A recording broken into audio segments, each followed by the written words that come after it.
Voorouderen hadden alle was smid west, heid, paken, oerpaken aan weerskanten. Daarna weer een oerpaken aan weerskanten. Dus het is de geets met mijn hele smidsfamilie weg in Noordoost-Friesland.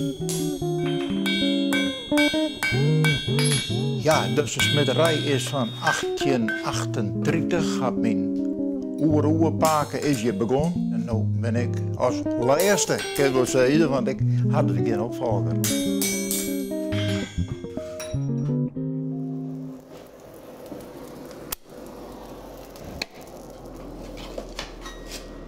Maar waarom heb je ook geen opvolger? Ja, het was van die oudste bioloog worden en de jongste zit in de scheepsbouw. En de dochter, die is, mijn man die is tekenaar geworden en die dochter is zelf een docent aan de school geworden. Maar is het dan het schande dat er onder die familietraditie aankomt? Ja, maar je groeit er rondom. Je weet dat dat gebeurt. Ja, de tijden verhoor je en daar zit ook een beetje bij oppassen. Maar het echte smidswerk is er eigenlijk net mee.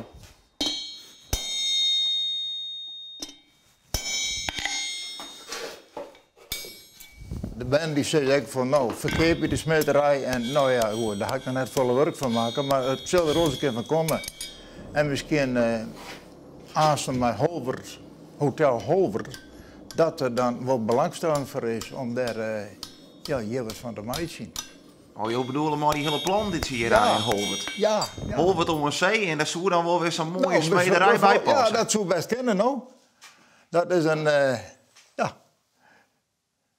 Nu is het zover nog net, maar ja, de berichten zijn al niet positief. De soort komen dat het wel teruggaan kan. Dus je stiert al eens een smid die het stiekem nog wel wat hoop had. Ja, dat is een stimulans zelf, hè. Dan ben ik gewoon te zeggen, maar net ik overkeep, en naast naar en de prijzen omheen. Dus dat, maar nou wat. Nee, ik wilde zo staan aan het touwen van de smidderij al, want ja, je wordt ouder. En ik wil dan dat de band mee op scheep zit later. Dus ik hoop je toch binnenkort eens een keer te verkepen.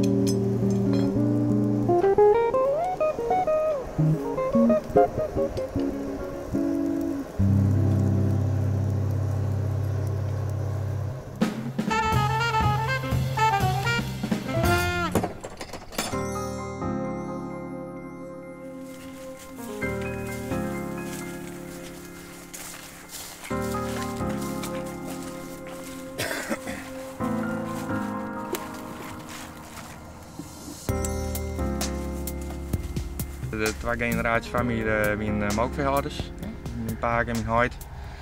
En nou, mijn heid ergens in het bedrijf staakt, dus nou, die is opgehouden maar zo'n 80 met elkaar.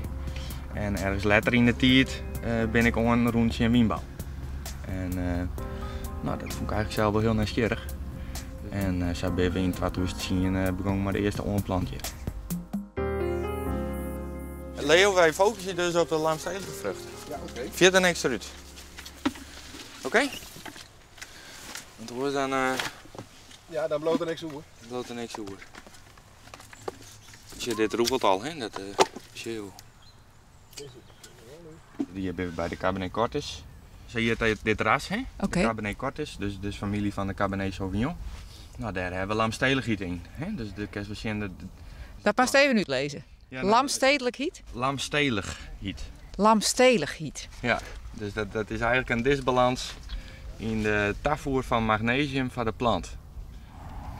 Dus die vrucht die oud knepen is, die wordt net meer rieper. Dus we halen nu de lamstelige vrucht eruit, want het is riep genoeg. Maar ik zou de rest van de vrucht graag nog wat rieper worden en dan met name op zuurafbouw. Dat gaat net verder, heb ik het idee.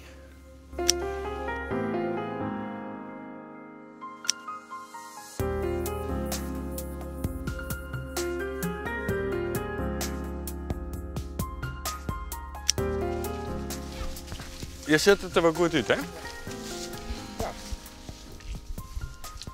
Nou, hartstikke mooi. Nou ben dit net hele grote druifjes. Nee, dat bloot ik zo. Dus minder sap, meer smaak. Hè? Dus de tafeldruiven die we maken van het eeg. Dus dat met een mooie volle groene... Oh, er zit verschil tussen. Ja, dat zijn verschillende rassen. Hè? En de smaak die zit vaak in de skiel. Hey Karin, Ja. wat dacht dus toen Auke zei van ik wil druiven van? Ja, ik vond het wel heel bijzonder en speciaal. En ik denk als je dat echt wil, als je er echt voor gaat, nou ja, heb je gewoon een heel bijzonder product. Dus dat vind ik wel mooi. Ik vind het mooi. Ja, wat vind je zo mooi aan druiven? Nou, voor mezelf, ik drink geen wijn, dus dat zou ik ook maar gelijk zeggen. Dus het valt natuurlijk weer heel vreemd. Maar het is echt, Auke zijn passie. Ja, dat we zelf een mooi product op de markt zetten en het meesten daarvan genieten. En daar ben ik wel blij van. Maar hij meest niet voor gek verklaren? Dat zit woerst, wien in Friesland. Dat is ze vast dacht, hè? Nou, en natuurlijk hier ben ik al een pionieren. Maar het kan. En we hebben, de eerste wien is gelijk bekroond met een zegel. Dus je kan een kwalitatief goed product deel zetten. Dus het kan wel. Nou, dit is dan het goud van Tabor.